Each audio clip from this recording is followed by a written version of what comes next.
खलीफा के हम हैं खलीफा हमारा, वो दिल है हमारा आका हमारा, हमारा हमारा खलीफा हमारा, वो दिल है हमारा आका हमारा, वो दिल है हमारा आका हमारा.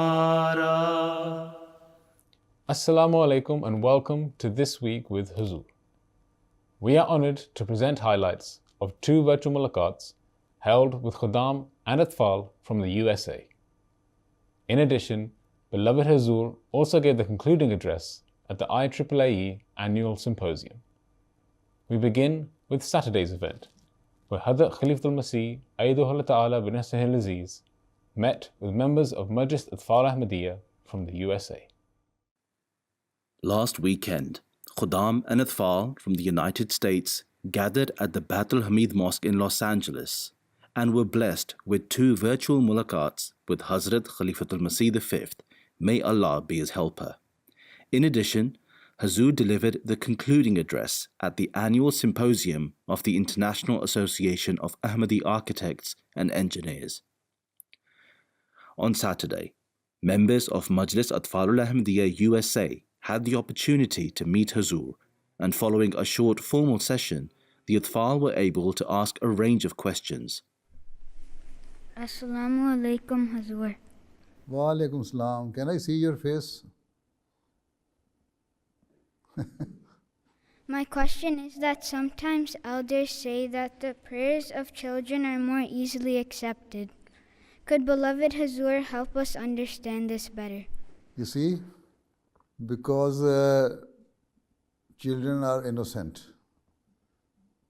This is why it is said, even there is a tradition as well, that since children are innocent, their prayers are accepted.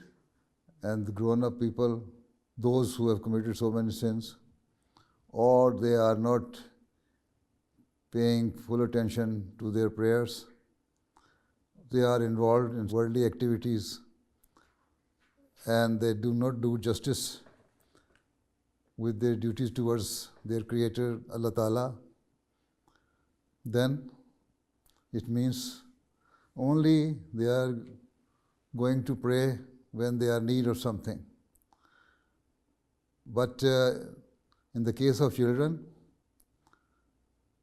they are not involved very much in the worldly things. They are innocent in this age.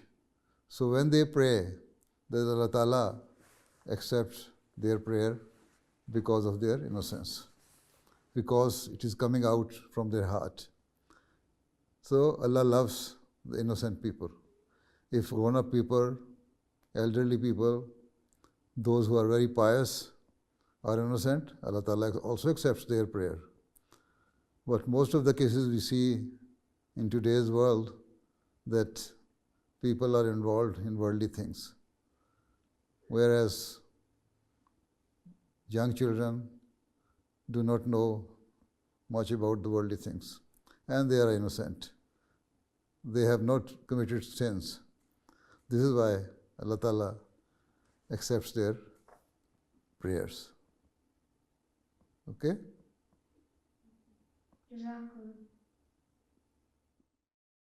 Can beloved Huzoor please explain the difference between arrogance and confidence, and how can one make sure that he is not being arrogant?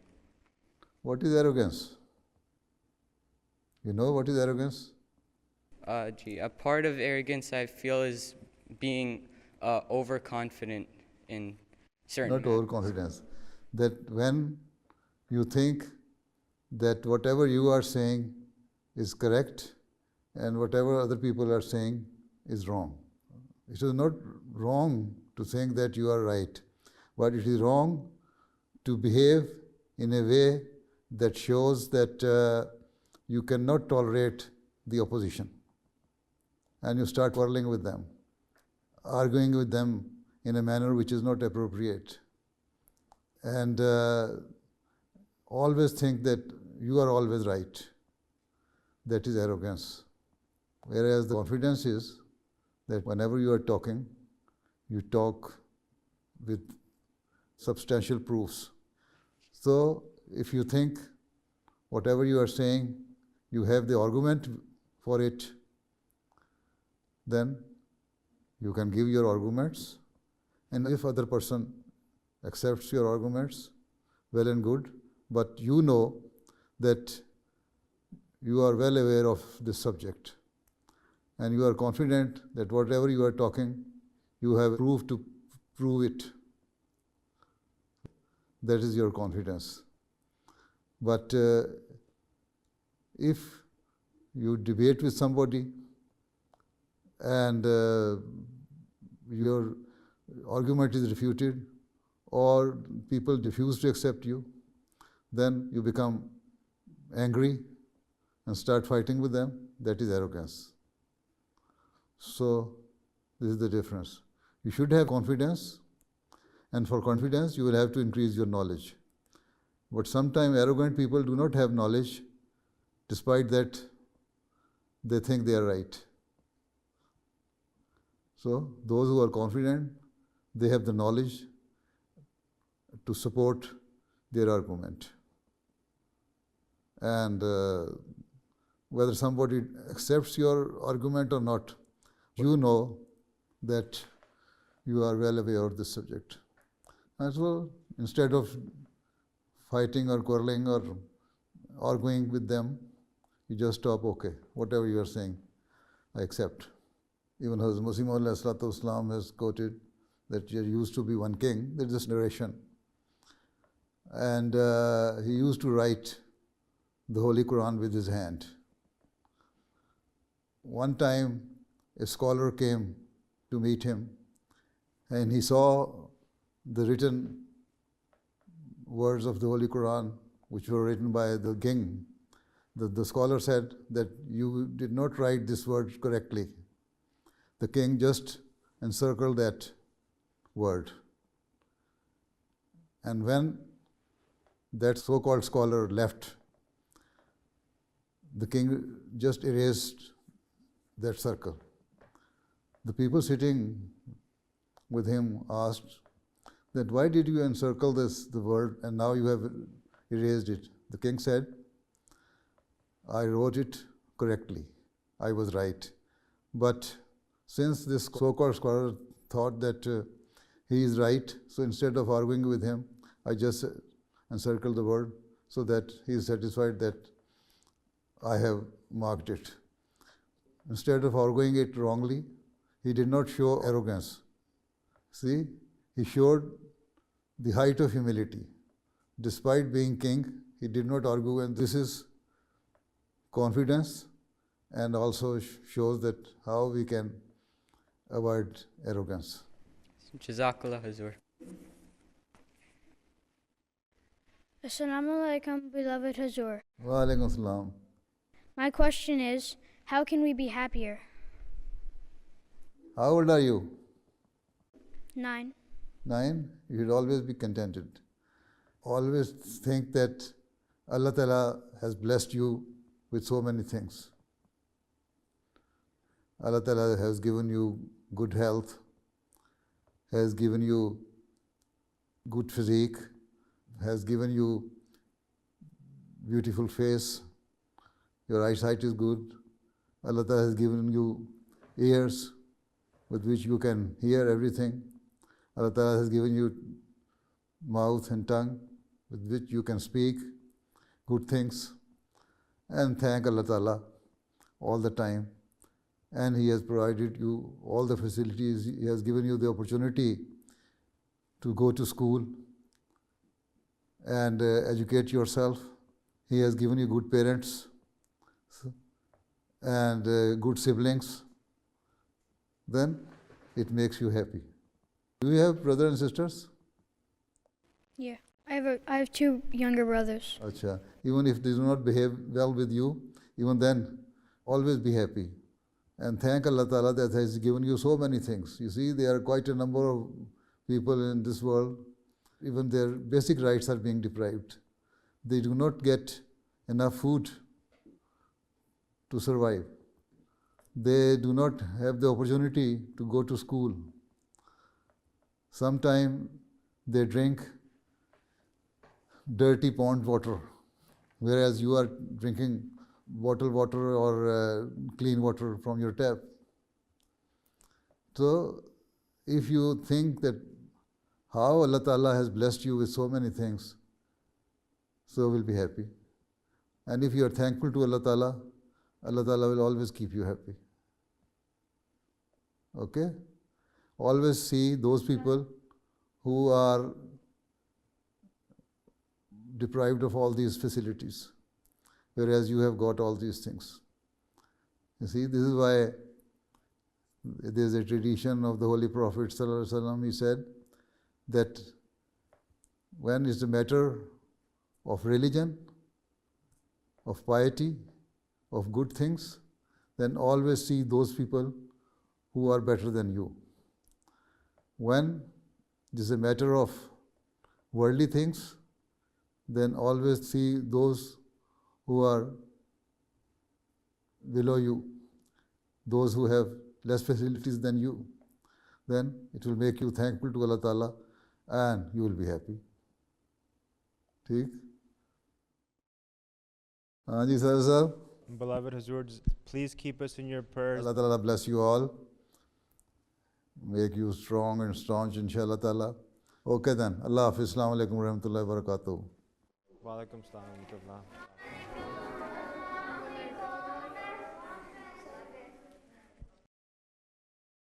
Later that day, Hazrat Khalifatul Masih V, Ayyadahullah Ta'ala bin Israel Aziz, delivered the concluding address at the IAAE International Symposium.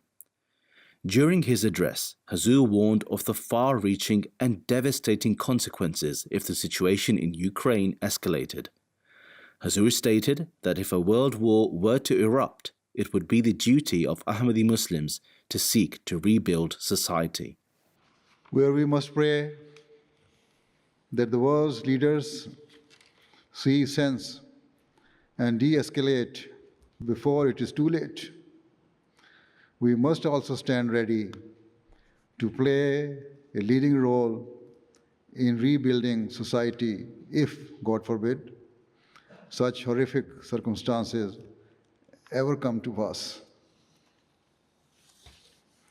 Certainly, in the aftermath of such a war, humanity will face the monumental challenge of rebuilding the world piece by piece. And it will be our duty as Ahmadi Muslims to be at the forefront of that effort.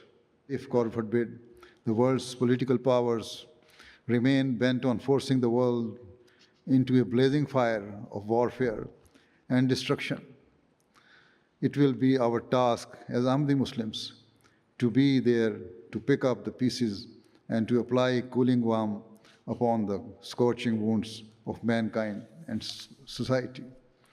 It will be our obligation and duty to strive to rebuild society and to save mankind from further turmoil and sorrow.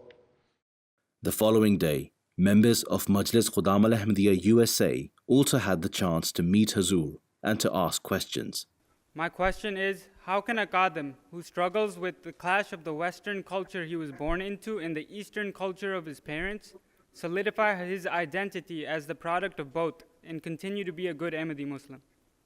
Islam is a universal religion.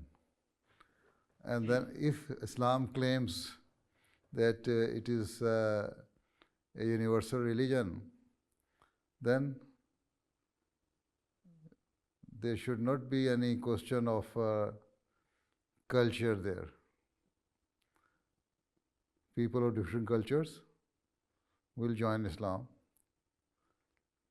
right? If you convert the whole of United States or majority of Americans into Ahmadiyyat, then will they adopt your Asian culture? No. They will only follow the teachings of Islam. And the teaching of Islam is that you should discharge your rights, you owe to your Creator, towards Allah Ta'ala. That is, worship Him as has been prescribed in the Holy Quran, or as has been told to us by the Holy Prophet ﷺ, or has been practiced by the Holy Prophet ﷺ. Secondly, to follow the commandments and injunctions of the Holy Quran. Right? So it is not a matter of culture. Don't try to impose your culture on people. This is why the new converts always feel uncomfortable when they come to your company, when they come to your meetings. You are trying to impose your Asian culture on them. No. Try to tell them what are the teachings of Islam. And this is the religion, this is the culture. You have your own traditions. There are quite a number of Asian traditions which are contradictory to the teachings of Islam. That does not mean that Islam teaches those things. There are so many innovations which have been created in the teaching of Islam, which has nothing to do with the teaching of Islam. That is the culture. So, if you are offering 5 daily prayers, and if you are morally good, if you are obeying the commandments of the Holy Quran, there are 700 or more commandments given in the Holy Quran. If you are following that, that is enough. Otherwise, you cannot spread the message of Islam. You cannot do tabligh. Arabs have their own culture. Africans have their own culture. Americans have their own culture. Europeans have their own culture. Asians have their own culture. Even in Asia, there are quite a number of cultures. There are quite a number of religions, Hindus. And Pakistani culture has been influenced by Hindu culture, because during the olden times, both of us were living together. So, always see what is the true teaching of Islam. Islamic culture is the culture, not Asian culture. And Islamic culture is nothing but the teaching. That is to practice whatever has been given in the Holy Quran. Apart from that, there is nothing. If you are offering 5 daily prayers, if you are reading the Holy Quran, if you are morally good, if you are following the commandments of the Holy Quran, if you are not corrupt, if you are giving due respect to your parents, to your elders, if you are honest with the nation, if you are working hard wherever you are working, if you are a student, you are working hard to become a good student, then that is the culture and that is the teaching. Apart from that, nothing. If you are an Ahmadi and if you are following the guidance given to you by the Khalifa of the time, and you are fully obedient to him, you are honoring the condition of Bai'at, you are honoring and respecting the status of Bai'at, then you are a good Ahmadi, Muslim, and that is your tradition, that is your culture, that is your teaching. Okay? Ji. Right? Okay. Beloved Huzoor, certain scientists and doctors say that homeopathic and herbal medicine merely acts as a placebo and does not have an impact on curing illness. As Ahmadis, how should we respond? And what sources are there to learn more on the effects of homeopathic medicine on the body? This is the propaganda of modern day doctors or researchers who give more emphasis on allopathic medicine, that homeopathic just leaves a psychological effect. It has nothing to do with the treatment. In olden days, these native and herbal medicine were being used for curing the patients.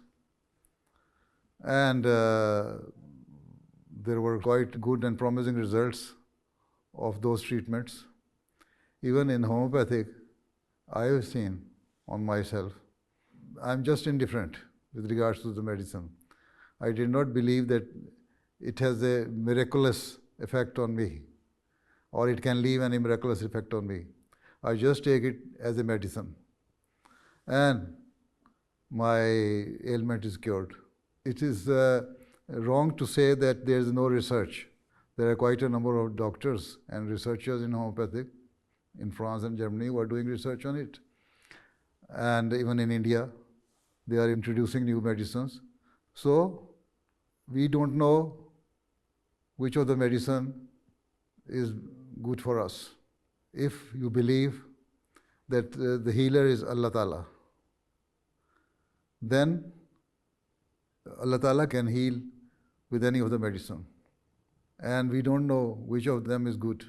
Once Hazrat Khalifatul Masih Sani was taking some medicine, and he took some homeopathic medicine, then native herbal medicine, and then took some allopathic medicine for his ailment, whatever it was. So somebody was sitting beside him. He asked him, Huzoor, you have taken 3 medicine. How do you know which will affect? He said, I don't trust in any one of them. I only trust Allah Ta'ala, and I know He is the healer. And I only know that I don't know. I am not the person who has the knowledge of the unforeseen. Allah Ta'ala knows better. And I don't know which of the medicine can work on me. So this is why I have taken all. So if Allah Ta'ala has given the quality of healing in homeopathic, then it will work. If it has given to allopathic, then it will work. If Allah Ta'ala has given the quality of healing in native medicine, then it will work. It is not a matter of our faith that homeopathic is the only medicine which works. But the matter of the faith is that we should believe in Allah Ta'ala, and we should believe that He is the healer. Right?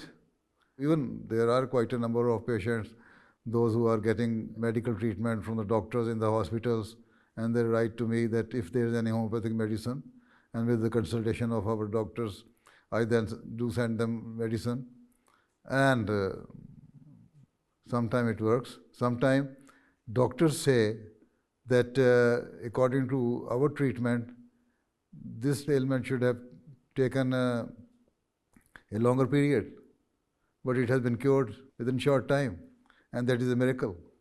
So we don't know whether the allopathic medicine worked with the prayers, and that miracle happened because of it, or the homeopathic medicine. So keep in mind that we do not believe in any of the medicine. We have a firm belief in that Allah is the healer, Shafi. This is why I always ask MD doctors, whenever they are writing any prescription for their patients, they should write Huwa Shafi, that Allah is the healer, not they or not their medicine. And then pray to Allah Ta'ala that Allah Ta'ala make this medicine for the patient as a cure. Okay? Recently, there have been some Ahmadis on social media that have not been showing the best example of obedience to the Khalifa of the time. Dear Huzoor, how can we explain to these Ahmadis that complete obedience to the Khilafat is a must and is a source of lot of blessings? It would be really helpful if you can share the example of Sahaba Rizwanullah alayhim and how they showed obedience to the Khalifa. You want me to give a full khutbah on it, which I have already done. I have been doing it all the time. If you read the book, The Conditions of Bath, or Sharayat-e-Bath in Urdu, and that was a series of my speeches and khutbahs. This question has been answered there in detail and very elaborately. Anyway, the thing is that they are indifferent about religion.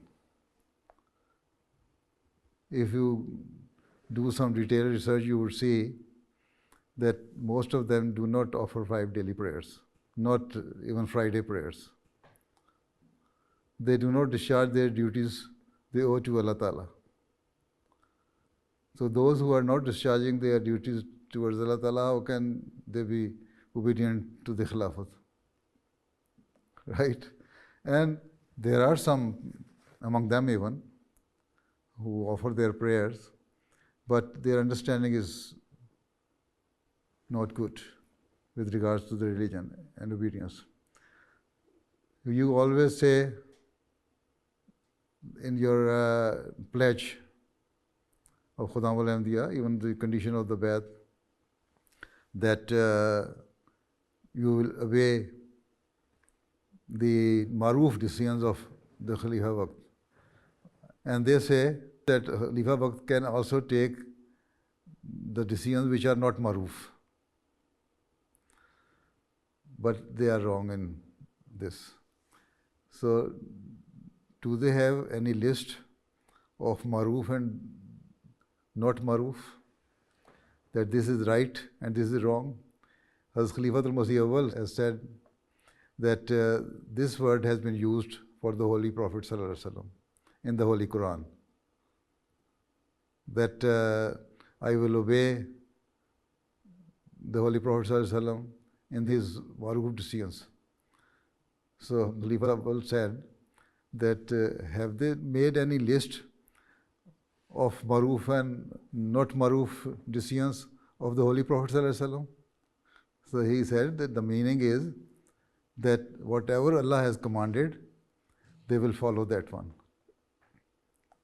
Just last Friday's khutbah, I mentioned that Hazrat Abu Bakr Radhiyallahu Anhu said in his first sermon that whenever you see that I am deviating from the Quranic injunctions, commandments, and the Sunnah, then guide me and don't obey me. But apart from that, you don't have the right.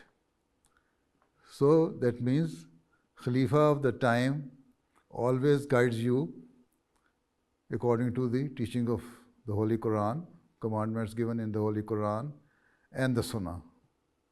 And once he gives the directives or guidance to you according to the Quran and the Sunnah, then you don't have any excuse to say we disobey. Either you prove that your commandment, your order, your guidance is against the teaching of the Holy Quran and the practice of the Holy Prophet ﷺ, that is Sunnah, or obey it. If you say that it is not in the Holy Quran and has never been practiced by the Holy Prophet ﷺ, then you will have to give the proof of it. And for that you will write to Khalifa of the time. Instead of just talking and giving loose comments on social media. This is the right way. Even I remember in my first or second khutbah, I said that whenever you see something wrong in me, you ask me and try to correct me. If I think that whatever I said was right, then I will give you the proof that I was right. If you are right, then I will correct myself. But you don't have the right to talk here and there. That was my first or second sermon after Khilafat. So even I have said this thing. Right?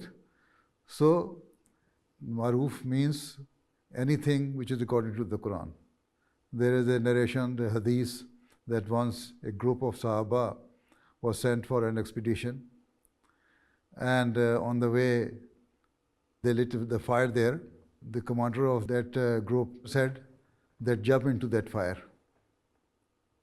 Some of them said, okay, we should jump because this is the order that we should obey the commander, obey the Amir. And the others say, no, it is a suicide. We shall not do it. And there were some people who were ready to jump into the fire. Then commander said, oh no, they are becoming serious. He stopped and, no, I was just joking.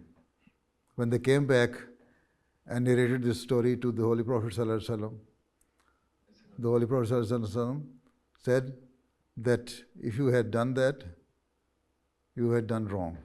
You had done suicide. This decision of the commander was not maroof and not according to the teaching of Islam and the commandments of Allah Ta'ala. And those who refused to do it, they took right decision. And those who were ready to jump into the fire, they were wrong. And commander was also wrong by giving this decision. So this is the thing, that any decision which is against the teaching of Quran and the Sunnah is not maroof. And you have the right to disobey it. But the decision which is according to the Quran and Sunnah, you have to obey it. Right?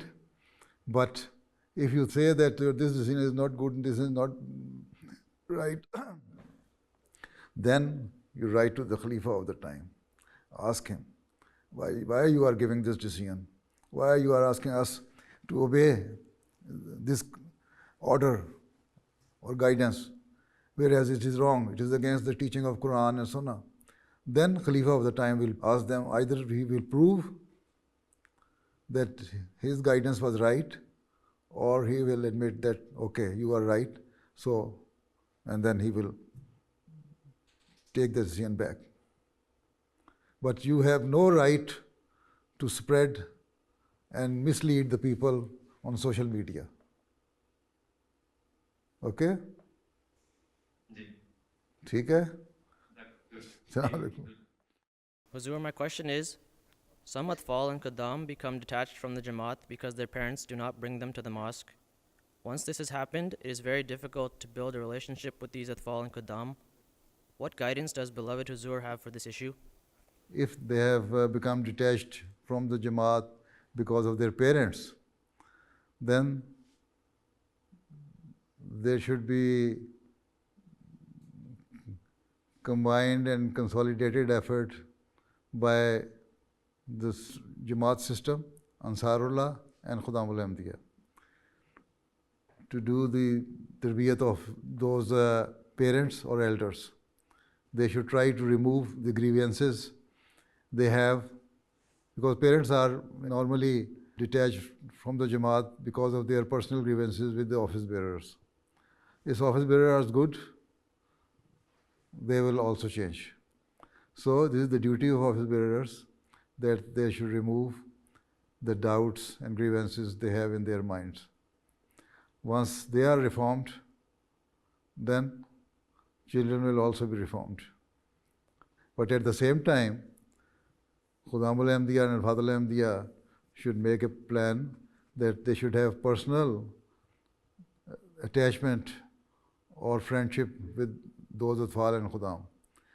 So not only ask them to come to the mosque or come to the meetings and ijtimas, but if you have any playground and you are gathering there to play football or any other game, you want to ask them that, yes, you can come there to play with us. So once they start coming to you, they will attach to you to some extent. And with the passage of time, they will also improve their relation with the Jamaat and with you. So all your Khudamul Ahmadiyya office bearers should also form a team, so that those people who are not very much attached to the Jamaat, they should try to make personal contacts with them. And this way, they will come closer to you. Right? But before that, a consolidated effort should be made by the whole system of the Jamaat, the mainstream Jamaat and auxiliary organizations, to remove the grievances and doubts of their parents, and Lajna as well. If they are reformed, then they themselves attached to the Jamaat, then children will also start coming to the mosque. Otherwise, it is quite possible that you might be successful in attaching the children, but after some time their parents ask them to, no, you are not allowed to go to the mosque. So if they are children of the age of 15 or below, If they are above that, then they can have their own decision.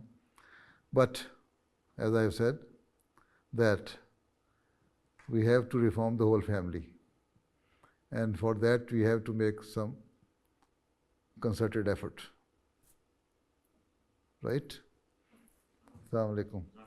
Anji Sadr Sahab, now time is over. I think quite a number of questions have been answered. I can see very pious faces, those who are sitting here. They are good-natured Khudam al-Ahmadiyya, mashallah. Allah Ta'ala strengthen them in their faith and make them the good asset for the Jamaat and for their nation as well. Okay? Assalamu alaikum wa rahmatullahi wa barakatuh.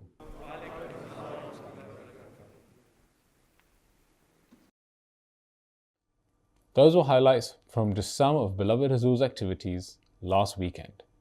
We now end with our final segment, a clip from the Friday sermon.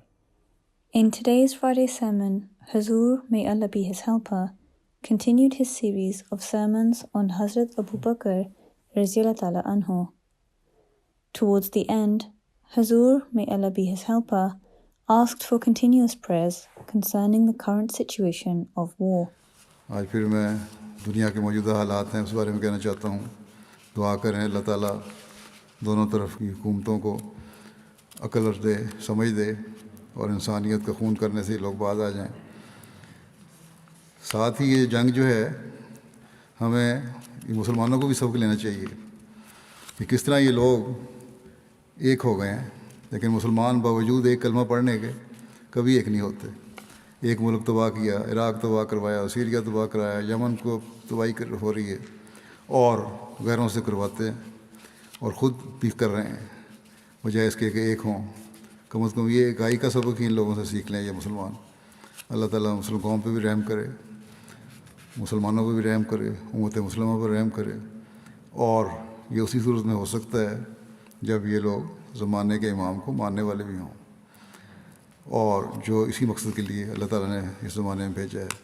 अल्लाह ताला अक़ल और समझ दे और साथ ही जहाँ ये अपनी हालत दुरुस्त करने वाले हों वहाँ दुनिया के लिए दुआ भी करें और अपने वसाइल और ज़राए इस्तेमाल करके दुनिया को जंगों से रोकने वाले भी हों.